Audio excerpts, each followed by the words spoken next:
Hi, welcome to the Franchise Matters series brought to you by Reshift Media. I am Jen McDonald. I am VP of Content and Social Media here at Reshift. And today I am joined by Alex. She's our content producer, and Lily, who is our digital marketing specialist.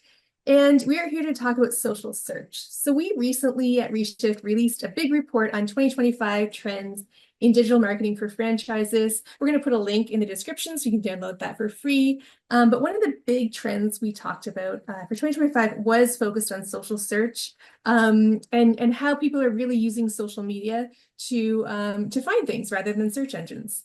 So Lily, maybe we start with you. What do we mean when we talk about social search? And is this trend really kind of affecting more different demographics or demos than others? Yeah, that's a great question. Social media platforms are becoming increasingly popular as search tools across all age groups. Younger generations, in particular, are moving away from the traditional search engines and turning to social platforms for discovery. And Gen Z and millennials are leading the path. For those who don't know what social search is when you use social platforms such as TikTok or Instagram to find information instead of Googling it. So, for example, let's say a Gen Z user is trying to find the best brunch spot in the city. Instead of Googling best brunch spot near me, they might go on Google, on TikTok and search best brunch spot their city. So it'd be like best brunch spot Toronto to see videos where people are sharing their experiences. And they can get the instant visuals, food reviews, and even menu recommendation on a format where that feels more engaging, genuine, trustworthy, and instead of seeing like a list of links. Google says that 40% of young people use TikTok and Instagram for recommendations instead of Google it. Yeah, I definitely feel like, if I'm looking for restaurants, let's say, or products or shoes or whatever, I'm probably more likely now to say, best shoe store in Toronto rather than go to Google and do the same thing. But in terms of results, why do you think, Alex, that social media seems to be offering, whether it is or not, but seems to be offering better results than a traditional search engine right now? Yeah, I think definitely one aspect is the advanced algorithms. They're designed to proactively show content that people can find relevant. And for younger generations, it's really this idea of visual and human-generated content that appears to be more engaging. So that can just mean watching a video of a real person rather than reading a news article. An example of this could be searching for like the best skincare on TikTok, where you can find brands and even dermatologists providing their knowledge, and then just like creators giving demonstrations, sharing their experiences. So for many, it can be a lot more effective to gain information and quickly rather than sifting through a bunch of articles. Like I know personally, I love TikTok and I love to search for different topics. And it's really that user-generated content and the content that experts make that I think the results can feel much more relatable and honest. And I think we can also consider some of the downsides that Google has, because that can really help explain why their social media can be more effective. Sometimes Google is just not effective at finding what you want. And now there's this new like AI results that some people just don't like. I actually saw a post about this. Someone typed in something and the AI results just gave incorrect information to align with the question being asked. So I think turning to content that real people are making can sometimes yield better results due to that real and sometimes unfiltered opinions that you can get. Yeah, I definitely think that, in terms of search result quality, the AI overviews are not helping Google. I also think people are using ChatGPT for search engines, which is not always necessarily accurate. So it is nice to have an actual person tell you things. I know the trend TikTok made me buy it is is very popular for a reason. I've certainly bought a lot on TikTok. So what type of content are people searching for, Lily, especially on things like Instagram and TikTok compared to what they're looking for on Google? Yeah, more and more people are turning to social media to have their questions answered, and it's about 31% according to HubSpot research. What's interesting is that the way that people search on social media is different from the way that they use the traditional search engines. Instead of just looking for direct answers, they're searching for real world experiences, recommendations, and conversations. For instance, depending on the platform, users might be looking for restaurant recommendation, product reviews, trending news, and even what updates are happening in the current events. This just really shows how social platforms are evolving just beyond entertainment, and they've become powerful discovery tools. Yeah, so I mean, I guess the big takeaway then is not just having all of your information about your product or your services that your franchise offers on your website, that's, crawlable by search engines, but you also want to be surfacing this stuff in your social media so that people who are using social media to search can find it. So Alex, what are some ways that franchise systems can really improve their social media search visibility and really kind of surface those answers that people are looking for on social platforms? Yeah, so I think franchise systems can definitely try adding relevant keywords in their captions.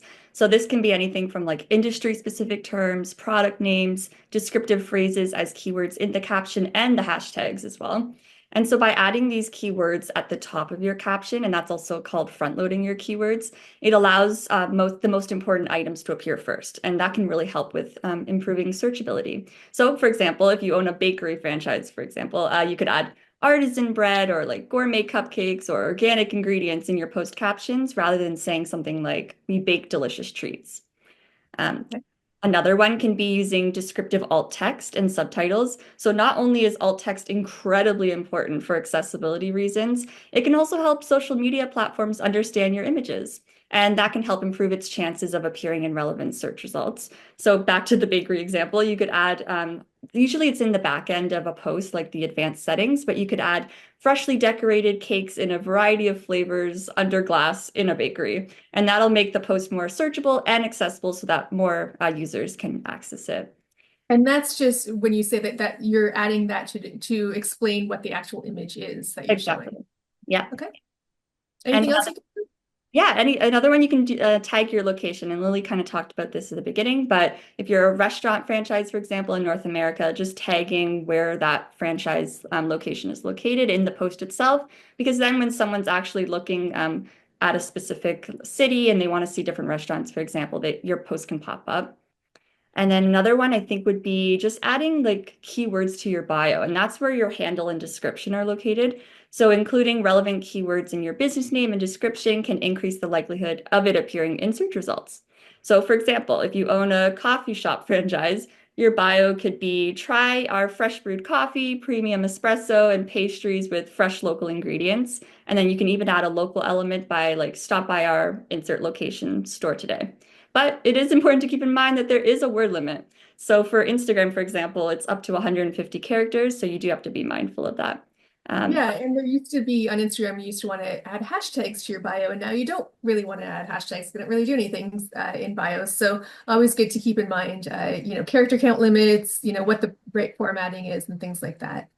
So that's a really good review of how to optimize your social content. But Lily, what about what to create in terms of social content? Like what should franchise marketers be actually putting out there on social media? Yeah, franchise marketers should really focus on creating content that is informative, fun, and engaging. Just something that their audience can resonate with and engage and want to interact with. To do this, they should have a clear social media content strategy. That includes having a clear definition of who their target audience is, what they're interested in, and how they intend to engage with them. Franchise marketers should also create content calendars and experiment with different content and creative ideas and be able to like really carefully monitor those results to identify a winning approach. That could be from experimenting with content such as behind the scenes video, so your business can show like a day in your life of how your business operates or how the product how the product is created. You can also do before and after video, so just showing transformations of like either like cleaning, from cleaning makeup to food prep. There's also user-generated content that could be from sharing customers' photos, their testimonials, and videos, just like build trust with the audience. It's really important. And lastly, it's really important to look at analytics from each platform. So you could look at hashtag and like see which hashtags generated the most engagement. Yeah, if you have this is something that we do often, if you have a really great post that blew up, that did really well, that got more views. Look at that post. Look at what you used in your caption, what keywords you used, what hashtags you used, trying to figure out how to recreate that magic. I love that you said user-generated content. That's definitely working for us. Also, influencer content and content creation by big or little content creators is working. We recently just did a video on influencer content marketing, so please take a look at that. But Alex, can you talk a little bit about how influencer content is really working for franchises right now? Yeah, for sure. I think the product and service reviews that influencers are making are really tailor-made to social search. And so, yes, if you can have influencers of varying sizes of just like talking about your brand on their handles and not your own, it's a great way to have that discussion elsewhere. And yeah, it can help spread the word about your franchise system, improve brand visibility, and yeah, get a lot of eyes on the content and not just from your handle. Yeah. That's awesome. Okay, so wrapping up, Alex, what are the biggest takeaways that you want franchises to really have when it comes to incorporating social search into all their digital marketing? Yeah, I would say definitely use social media to your advantage by sharing information about your products and services and your locations, and then really just trying out the techniques that we listed so you can optimize your accounts and stand out. Because search engines are still powerful, but social media can offer a more personal way to connect to audiences, which, as we've seen, is something that many are looking for and turning to at an increasingly high rate. That's awesome. Okay, thank you so much, guys. This was a lot of really good information, so really appreciate it. And like I mentioned earlier, we did recently release a 2025 trends report. So we put the link in the description so everyone can download that for free. It talks a lot about other trends besides social media. We talk about influencer marketing more. We talk about SEO, design, organic social media versus paid social media. So there's a ton of information in there. I hope you download it. Thanks for watching. Bye.